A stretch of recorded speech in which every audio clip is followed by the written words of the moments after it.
crazy harvest pyre. Yes. A sort of ridiculous corpse lunge. But you have to stretch that far, really. Sure. Yeah. So, I agree. And Smite the Monsters can get the makeshift mauler sometimes. That's true, but when you do look at the green-white list, I think Smite, because most of their stuff is Bonds of Faith, that'll lock it down, but Cackling Counterpart doesn't care about that. Right. In fact, it's actually better because people often forget, Bonds of Faith, we'll just set this over here. You've got this 3-4 flyer, this 4-5 guy, and then you're just like, Counterpart block, ooh.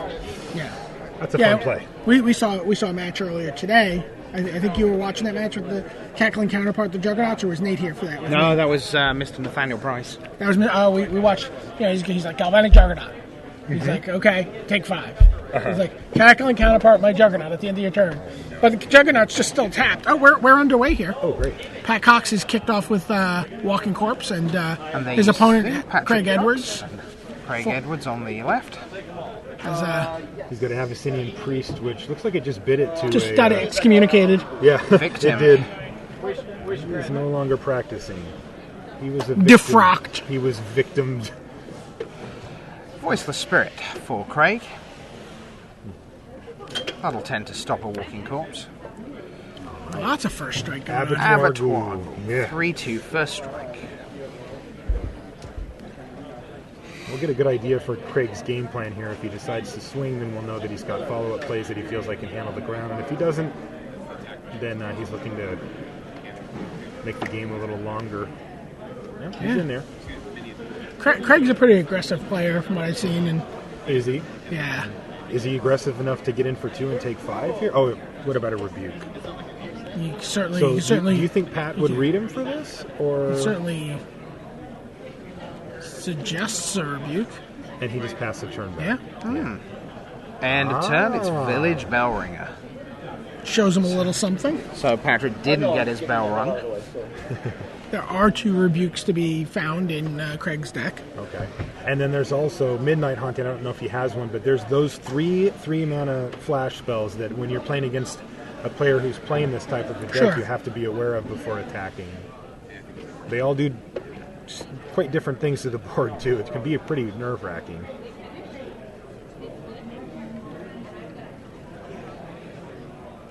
Lines up his mana.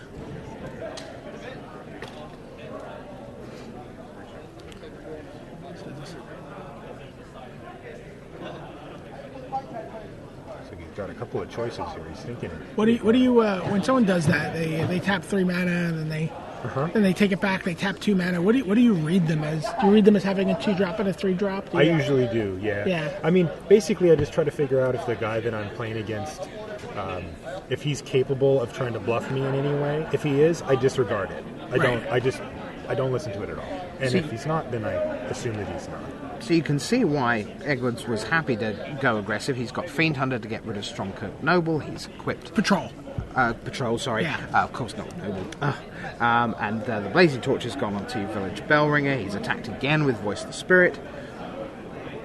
Yeah, he's got a nice board state here. If he had something with higher power on the ground, he could also attack freely into Pat's board because of the Blazing Torch as well. The zombies can't block that creature. Blocks the ghoulies. You're blue-black. You don't really have any... Yeah. Can't ping me. No, there's no trick there. Deranged Assistant. See if Craig can get something with some beef on the ground here and start. I don't think that Craig has a lot of beef in his deck. Is he pretty streamlined as well? That's a polite way to describe it. I mean, he does have villagers. He has a Lumberknot. He has a Hamlet Captain. He has a Festerhide Boar. Is pretty much his fat. Okay, well, I think that we might be seeing a Festerhide Boar because he just moved the... Oh, this looks like a Festerhide Boar. Yep, there's some fat for you, 5/5. Yeah, and he took out the Abattoir Ghoul with the torch, so now he's... Whoa, his board state just got real good. Sitting fatty? Yeah, he's sitting real fatty now. That's some beef. He's going to make some mana. It sounds like a Scab Goliath to me, maybe? No? He doesn't have 2 creatures in his yard. Not yet. He does have 1. So he could make a makeshift Mauler, which is, enough to trade with the, he put 2 creatures in front of the... He could do that. Yep. He's just going to pass the turn. He's going to transform his Festerhide boar into an attacking Festerhide boar. Yes. All right, he's going to hit him for 7 here.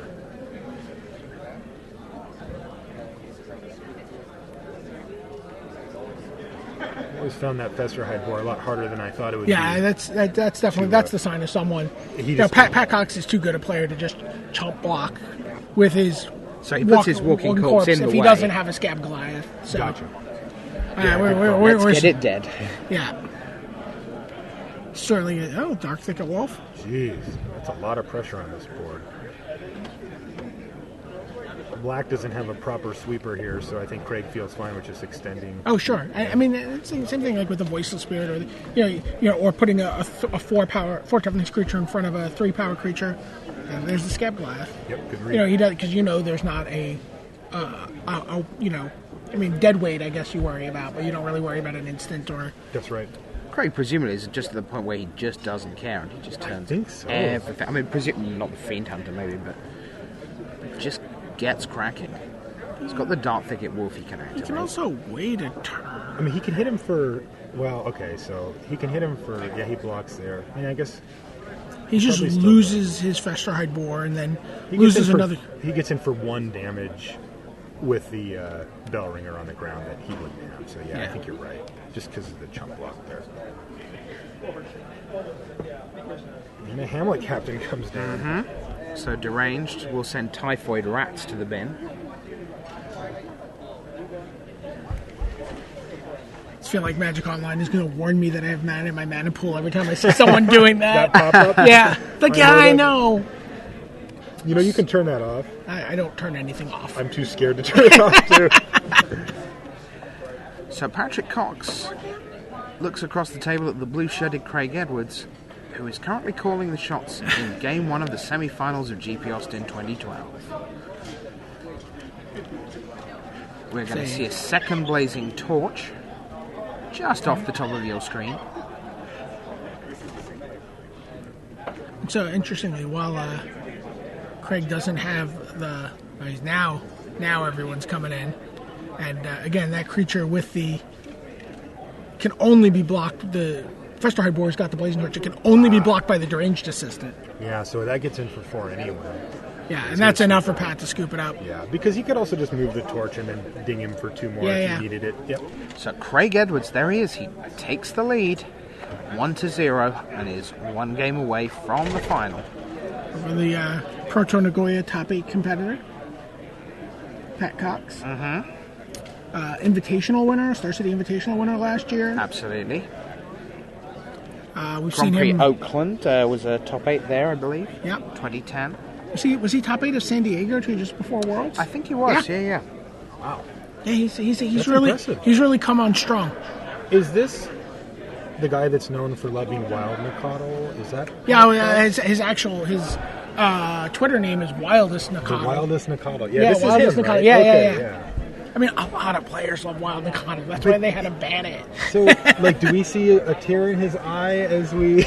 Oh, as he gets beat down by little green creatures? Sullen in the night now because of his recent banning from Modern. It's going to be very interesting to see quite what that does to Modern, whether you can, because one of the stated goals was to say let's leave some deck building space for some tribes. Let's see whether there is a way that Merfolk can be good. Let's see if there's a way for elves to be good. I've seen a lot of Merfolk, playing Modern on Magic Online. I actually saw a couple of Ether Vials in the last week. Yes, there are definitely Ether Vial decks running around. Yeah, yeah, not just Merfolk, but there are other Vial decks floating about for sure.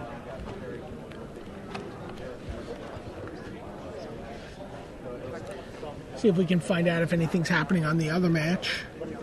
Perhaps Nathaniel Price could whisper in our ears, tell us what's going on, if there's any games. He whispered in our ear, but not in a coherent or useful fashion. Yeah. Alas. But Rashad Miller is heading towards the booth, potentially with information. Rashad Miller, known fibber. Yeah. He insisted yesterday that he had 1 hat. But that he owns 1 hat. No, that he only had 1 hat with him this weekend. But I see him wearing a second hat. Perhaps he just doesn't count the top 8. Yeah. So, people have called him Two Soups. His nickname's Two Soups. Mm-hmm. And then people were talking about calling him Two Hats. Because he has... And then it occurred to us that we could call him Two Bowls. And that could refer to both soup and hat. It's pretty good. I mean, I quite like the nickname Richard, because, of course, his real name's Lionel. I don't get it. Okay. He's shaking his head, so... He's passing on information. Must mean something. You didn't know? No. Alright, players are shuffling up here. Awkward Paul falls over the room. Is that it was Violet Paul, wasn't it? You're thinking of Paul Rietzel. Awkward Paul Rietzel? Violet Paul Rietzel. So Pat Cox, 1 down here in the semis. You're going to keep this hand. Is this the hand that I can come back with? Yes, it is. It's always a tense moment when you draw that 7 when you're up against elimination like this. Walking Corpse, turn 2. And on the other side, turn 2. Dark Thicket. Yeah. One's a bear with upside. Yeah. But do you trade? No. Well, you saw how I played it when I played in mine, but I had a much different deck, and I would not trade. Especially now. It's like a dead weight. Fortress Crab. And a makeshift Mauler. That was good, that wasn't it? I mean, none of us mentioned the Swamp, but we all got a card each. That's impressive. That's teamwork. He's only got 2 creatures in the bin, too, so... promising. Okay.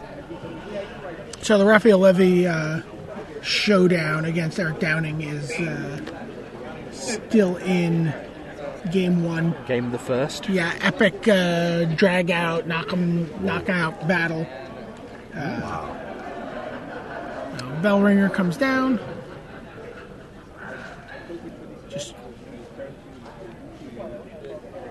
I guess he didn't want to open up. It's kind of like a pillow fight, really. Yeah, they kind of just bounced off each other. I was just like, aha! And then poof. Yeah, and then poof, they just bounced.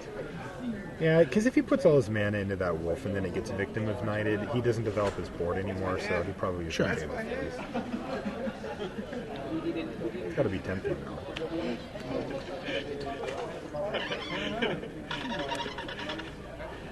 Typhoid Rats is such a pain in the... I like that. In the toughness for the green-white deck. Though. Yeah, this is a really great card for this type of a matchup for the blue-black for Pat Cox here. That's a Corpse Lunge. He's going to take out that Fox while it's... Fortress Crab goes away forever. Yeah.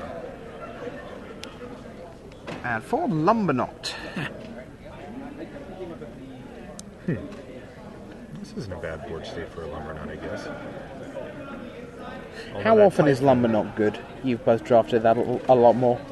I like Lumberknot. I hate Lumberknot. Did you like Algae Gary or yeah, I did. Gariel? Yeah, I liked it than that a little bit more because I felt like there was more sack outlets around. Sure. I mean, Lumberknot does what it does. The problem is that you're still playing a 1/1 for 4 mana, sure. and it just doesn't impact the board enough when you play it. Have you ever played it with Divine Reckoning? I've had that played against me. It became a 13-13. I died fun? That turn. That was not fun. I chumped in and died. So Lumberknot has his uses. Also, yeah, I mean, it's straight in green-white where you don't have the opportunity to kill stuff. Yeah, Divine Reckoning's really the only way you actually have to kill anything. That's right. You can rebuke something, or it's just narrow in that way. But I meant to sort of like consistently mount your counters on it. You know, just consistently tick them up. Also, hexproof is just kind of innately powerful. You know, it just equipment and that kind of stuff. I mean, there's sometimes you play that guy and you just need a blocker, and you need your opponent to not tap it, not bounce it, not do anything. Yeah. And that guy, and he'll do that. But here he's not attacking and not blocking. Right. So and he is just Now, when he gets to a 3/3, he starts to become pretty formidable. And also, with the Typhoid Rats, He's never going to get in. He's nothing special. That Typhoid Rats is not budging. Nope. Yeah. Oh, Pat, just Looks like pops they've fallen itself in into front of the corpse. Yeah, they've just fallen into picking a away pattern. with the scab there. Ooh. It's not a nice thought. You can't appreciate that? There's a Village of Vestwald. Now, that's a card I like. Yeah. Yeah, to me, that's a premier 3-drop for this. How do you feel about first picking that card? I would first pick that card. It would have to be a pretty not amazing pack, but I would first pick that in honor. It plays well with other green cards like Prey Upon, too. Yeah. I mean, there's times where you have the Prey Upon in your deck, and like you don't have anything that you reasonably want to. You've got a bunch of 2/2s. Yeah. 2 for 1 myself. Okay. That wasn't as fun as I thought it would be when I first picked this Prey Upon. It's like, all right, yeah, my Ambush Viper and your guy are dead, and I'm down to Prey Upon. That was awesome. I have done that. Super. I mean, sometimes you have to. Sometimes you get a Bloodline Keeper though that way. It's true. Necessary evil. So do you think the rest of the draft sighs huge, just exhales a great sigh of relief when someone takes down the Bloodline Keeper player? I would, yeah. If I was aware of what was going on, like if I was watching replays on Magic Online or able to see some coverage here like this, I would be like, oh, thank goodness. That card is so hard to deal with. It has all these weird little things too, like so it doesn't die to Victim of Night. It's not 4 power, so it doesn't die to Smite the monsters. Yeah, it just dodges everything. Doesn't care about Bonds of Faith. Yeah, it forces you to play correctly the Bonds of Faith. I can't attack or can't block with this. Awesome. Yeah, no problem. Wasn't doing that anyway. Exactly. Yeah, you need a Claustrophobia or a Brimstone, really.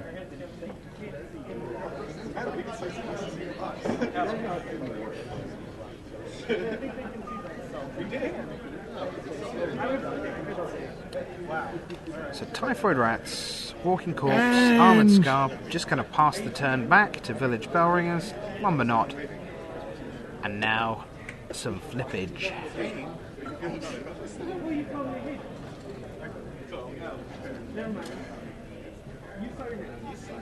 He's going to Snapcaster Mage. And the Snapcaster is going to target Victim.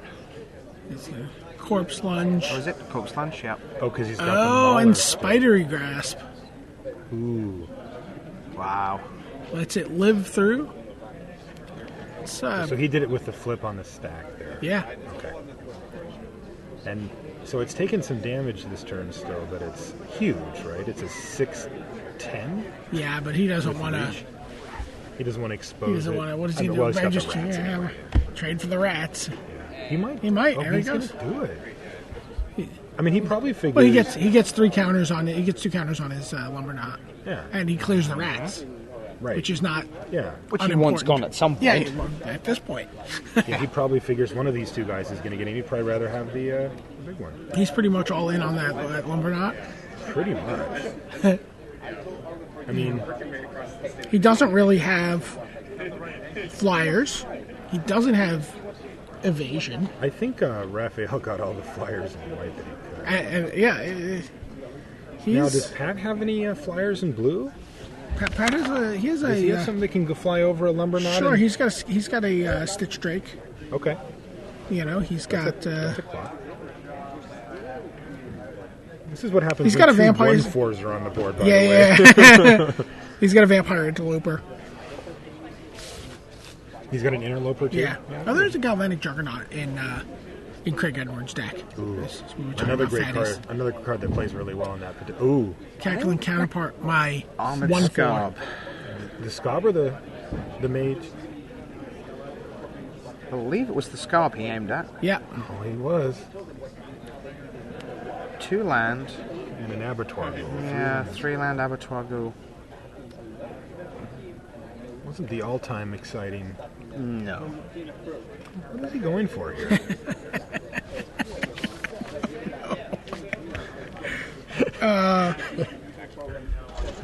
You know, I guess maybe he's just digging to get. I mean, he's got a Ghoul Caller's Chant. Maybe he's like looking to just return a bunch of. Get his zombies back up. Okay.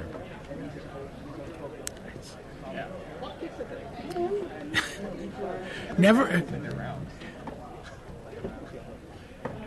Crowd's getting restless. Yeah. Blazing Torch again.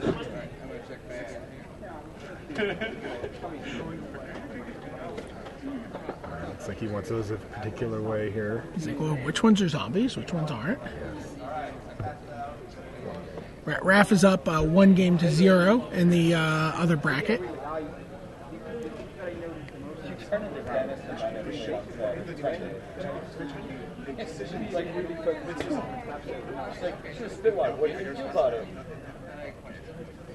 Puts the torch on the village bell ringers.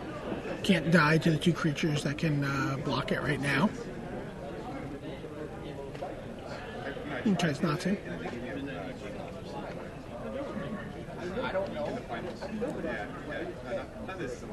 Mill myself. There's another armored scob. See what fucking happens when you set the bar? See what happens when you set the bar?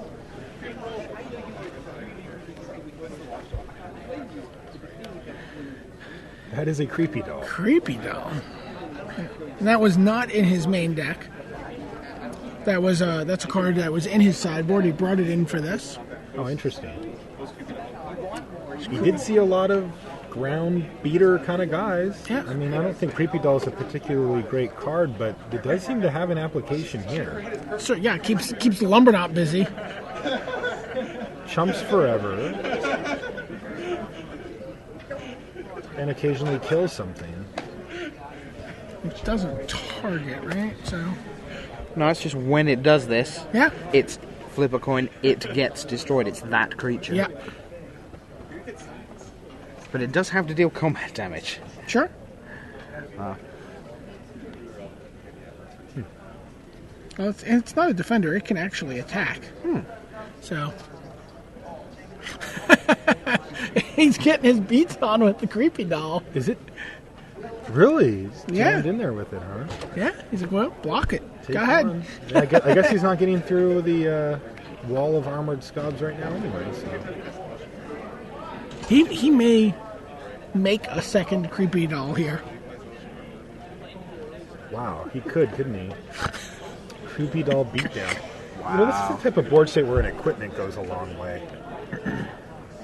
There's a victim. Oh, you know, so that's actually what he's looking at. He's thinking about... Because he can snap, flashback, snapcaster, victim. Yeah. So that's what, 7, 8, 9, that's 11 mana. Well, the way this He's getting game's there. going, No, he's it's going not to get mana. there, isn't he? It's just flashback. You get a Snapcaster Mage, flash it back. 7 mana to flash it back, and then you get... Oh, you just get the mage, Yeah, right, yeah. 9 mana, right. Yeah. Yeah, so he's 1 mana off of that. Yeah, that seems like a fine play. He's not even... He's got the ranged assistant. He's right there. I kind of want to see this creepy doll go all the way. There's some sick part of me that wants to...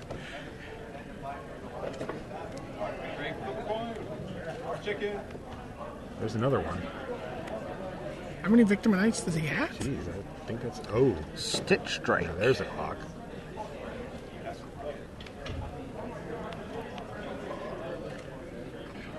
That might be a better target for the Yeah. tackling counterpart, huh? Yeah. I mean, it's, not as exciting as saying, I went on to win a Grand Prix. I did 14 damage Yeah. with a creepy doll. And a cackling counterparted creepy doll. Yeah.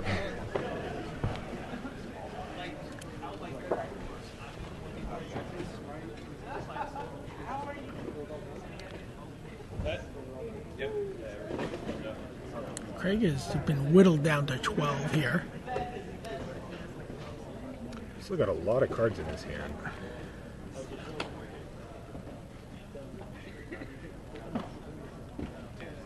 And presumably most of them are actual spells, because he seems to be laying land every turn. You figure if he had removal in his hand, he probably wouldn't have used it yet. I mean, What was he going to use it on? yeah, like if he takes out an armored scob, there's another one standing there. Rebuke doesn't do anything to the creepy doll. Just destroy. Blazing. So he's going to Blazing Torch the Snapcaster Mage before To prevent that play with prevent him. that map. But yeah, he sees that coming. Yeah. Another counter on Lumberknot. Oh, he's And gonna then prey Prey Upon. Yeah, nice. That's a great sequence.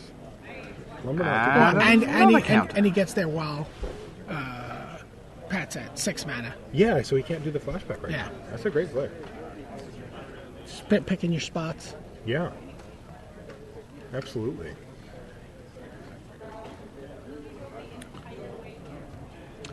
So we're about to see a Lumberknot finally reach the point. Yes, we are. It's going to turn sideways. How big is this? A 6/6? 5/5. It's got 5 pips on it or 4 on the die? 4. Okay.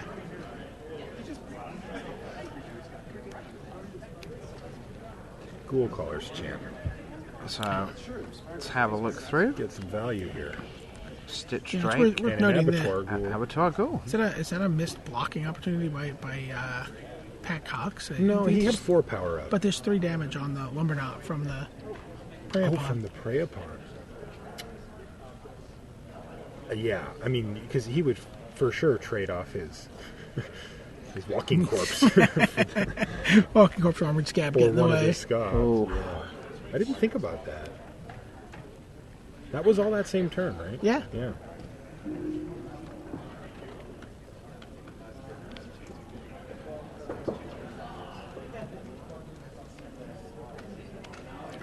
Ooh, piling in now. Now he's going to leave back the creepy doll to get in the way of the lumber And knot. what's up top past the creepy dollar? Lantern Spirit. Here comes the Abattoir Ghoul. Yeah. Ooh, there's some big power shifts happening on this board right now.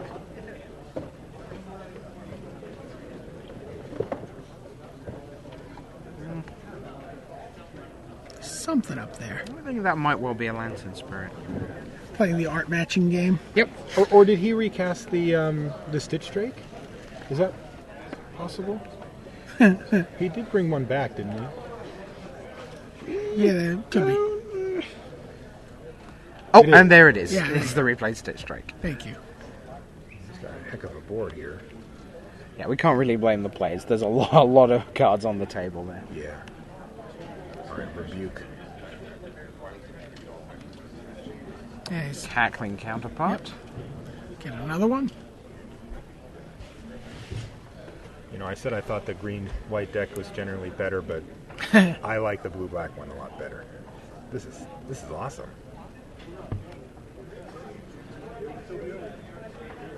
You like the blue-black one here a lot better. No, You I mean- like playing it better. Oh, okay. Yeah, I do like his You, position you, here, you think of course, objectively the green white deck is better? but- Yes, Not necessarily this green white deck. right.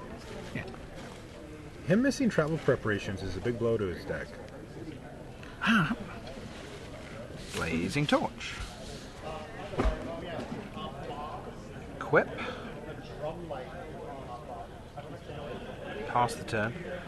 As Pat does the whole dinner plate of mana. Turn untap back 100. sideways. Yeah, it's like... yeah. And the dishes are still standing. Absolutely. That's in danger of decking himself here. Stromkirk Patrol.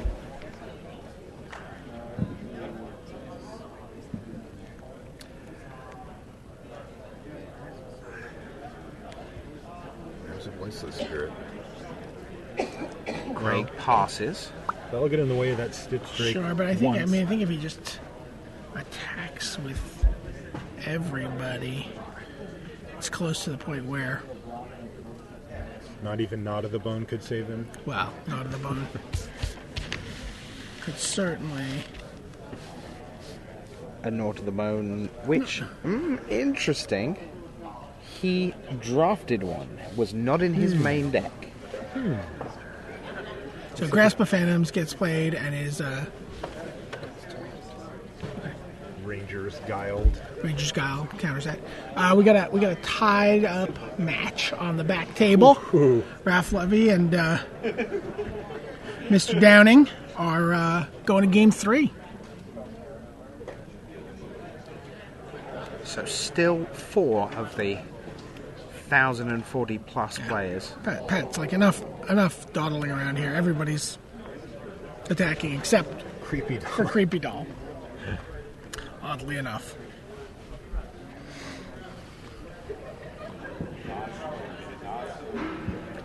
4 players left. Edwards, Cox, Downing, and Levy.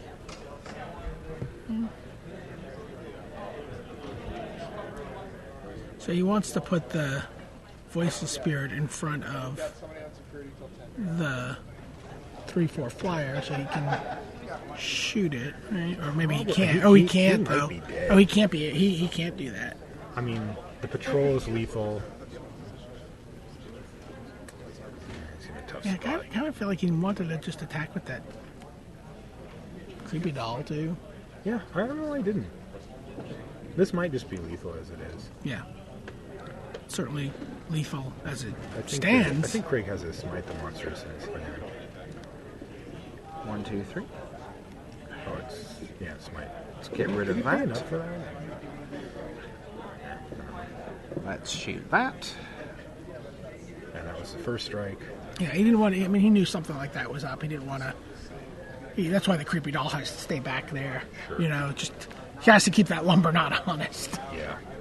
Because that lumber knot's, I think it's a 7/7 now. Yeah. 2-turn clock. We care to guess how many cards are left in Pat's library? I would say 4. I'd say 5. I had to go for about 3. There are very few. It's, here's a 6/9 trampler. Did he play? Oh. Interestingly, Craig is at 1 now. Yeah. And now at none. And a 0. So it is 1-1. Patrick Cox takes game 2 and will go into a decider against Craig Edwards. Knowing that the identity of their final opponent still awaits. They do not know whether it will be Mr. Downing, Would you bring in Eric Downing, or Raphael Would you bring Levy. in the knot of the bone here? No. No.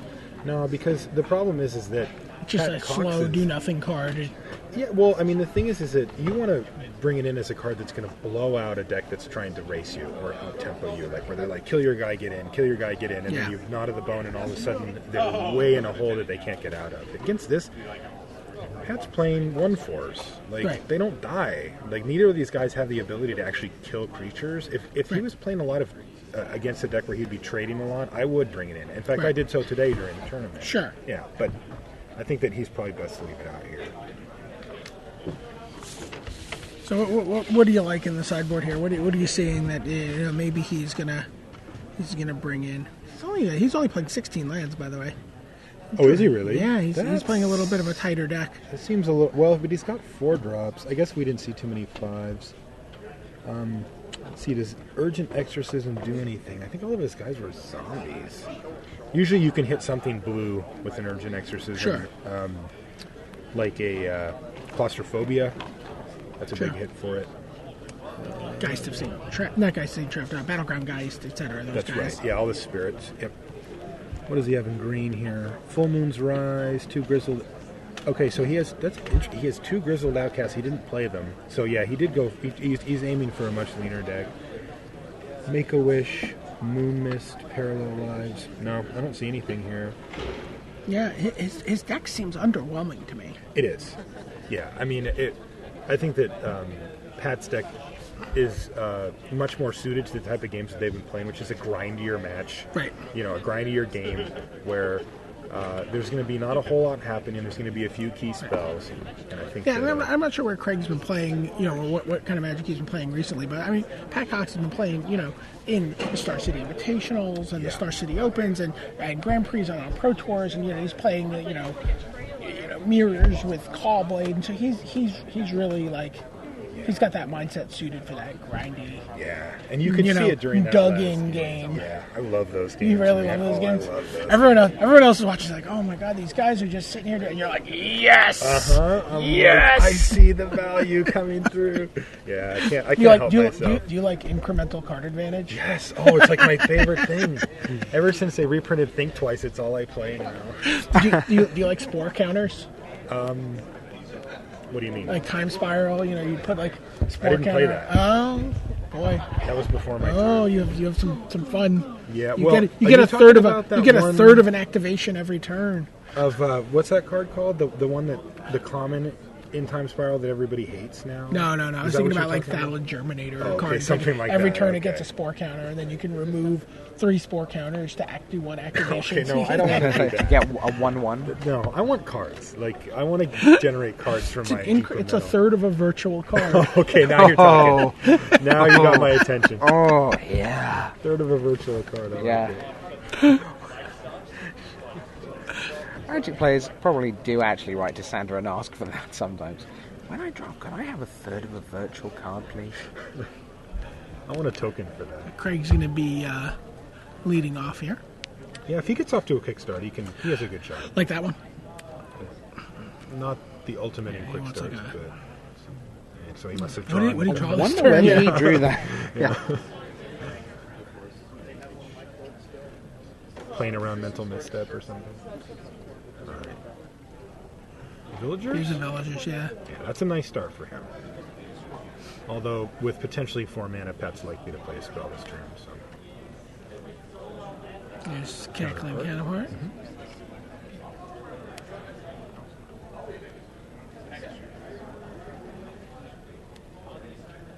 Armored Skull gets rid of 1 land, 2 land, 3 land. This is another... Deranged Assistant. Yeah.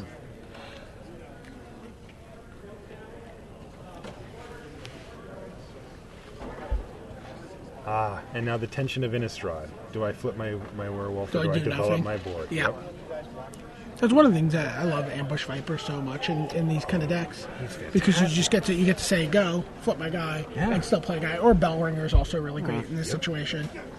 It gives you something. I like also that it gives you a way to hide Rebuke.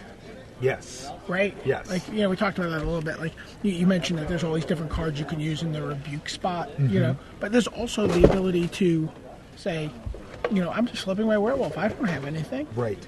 No, I agree. That's just one of the many things that makes this probably my favorite limited format that I've played, which admittedly isn't a ton. Deranged Assistant simply put a swamp into Patrick Cox's graveyard. Now, with the extra mana, 4 land plus that mana, he gets Battleground Geist.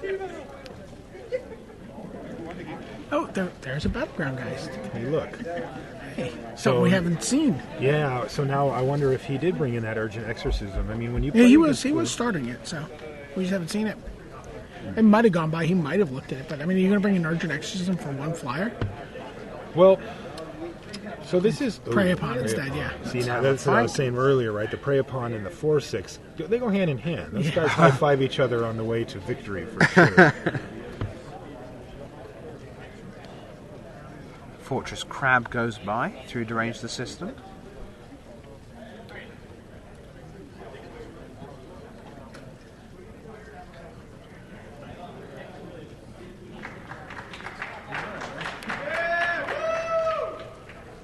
Yeah, I can and tell you winner. that the other semi-final is over.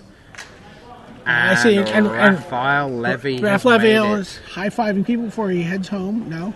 That's not why he's high-fiving people? I don't believe so. Oh, the Equalizer. Typhoid rats. Oh. That'll stop things. We like to call that the Goocher. Oh, wow. And then he went right into a Stitch Ring, too. This is where you want Blazing Torch for as Edwards. Approximately like that.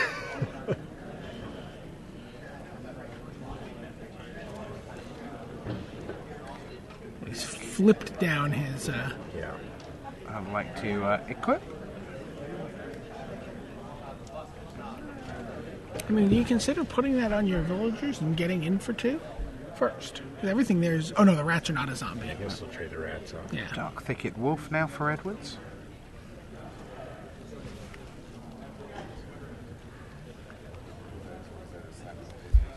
And Stitch Drake will come back the other way to crack into Craig Edwards' life total.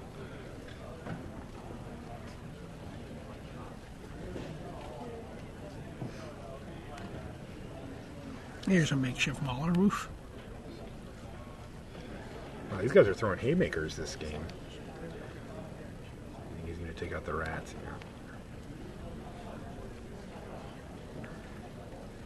It's so funny. Like the blue-black Mill Yourself archetype seems to taken such a hit in the wake of the new girl school, the blue-green Mill Yourself deck. Yeah. But this is just a really solid deck that you can sort of, a lot of cards you can get reliably. That's right. And Commons make up the better part of the interestingly, in the blue green mill yourself, a lot of times you don't want the Stitch Drake and you don't want the Makeshift Mauler, right? Those cards are a little bit antithetical to what you want to do with that deck, right? Which is have a lot of creatures in your graveyard, right? But that's a great thing because that means you're not fighting. Yeah. Hump and sack. And he's going to trade with the Mauler. That's pretty good. I mean, because the Mauler's going to hold off his, even if he gets his villagers flipped. Which he just did.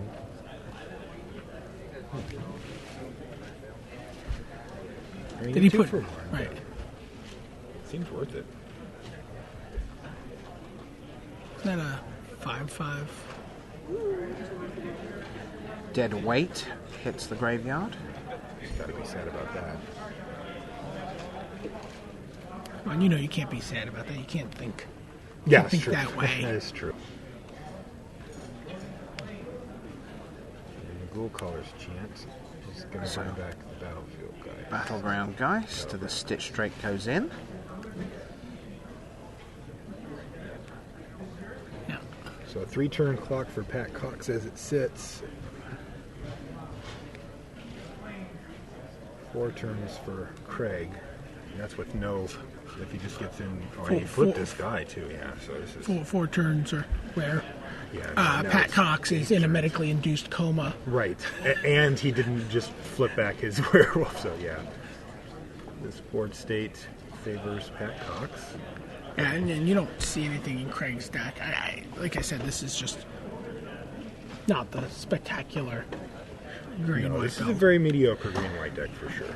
And I think by Pat, Craig's own admission, right? He said, like, Yes. where were they? Yeah. Where were my travel preps? Do you not think, though, that Raphael Levy would be quite wanting to play against Pat Cox in the final? I do think that. Of those two decks, you would feel that Raphael would be a little more scared of the green-white that can come out fast and have giant guys that are going to trump his 3-4 drops, because he isn't going to be able to play Gallows Warden and Battleground Guys because he's gone that different route. Sure, and he's also happy to see you sink a lot of energy and time into creating a creature that he can then tap, flashback, 4 times in a row. Yeah. You would imagine Raphael is cheering on Pat here as Fiend Hunter, as it always does, changes the complexion of the board, taking away Stitch Drake. I'm telling you, you haven't lived until you played Grasp of Phantoms on the Scob Goliath. Yeah. It's my dream, That's pretty sexy. I've definitely silent departure, and that seemed fine. And that's usually pretty good. It rarely comes right back down. Yeah. The Grasp is the dream, though. Yeah. And he's going to Cackling Counterpart his Battleground Geist, and that means the Geist gets in for 4, right? Yeah. Yep, because Assuming he did it Other mid-combat. So he's got 8 points staring him down for next turn in the air. It's quite a clock.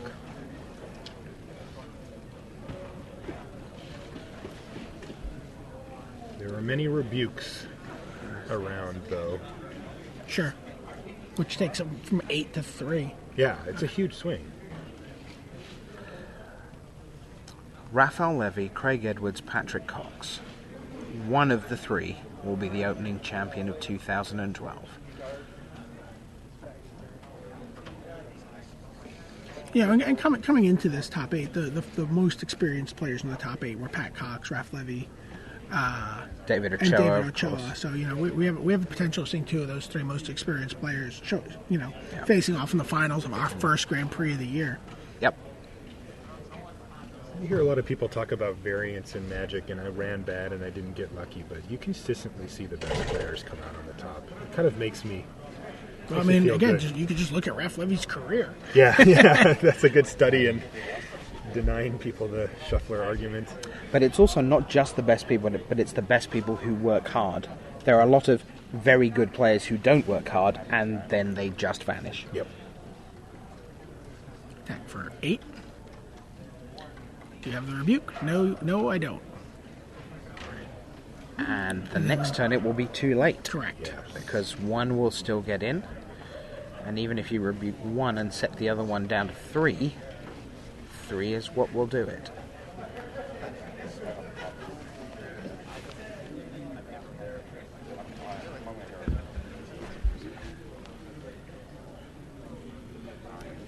Patrick Cox activates deranged assistant, sees Creepy Doll go into the graveyard. Oh, victim. Oh, respond. Ranger's Guile. But look at the top Even card. so, Yep. that is it. And Patrick Cox advances to the final and will face Raphael Levy of France in a transcontinental fistfight of blue-black self-mill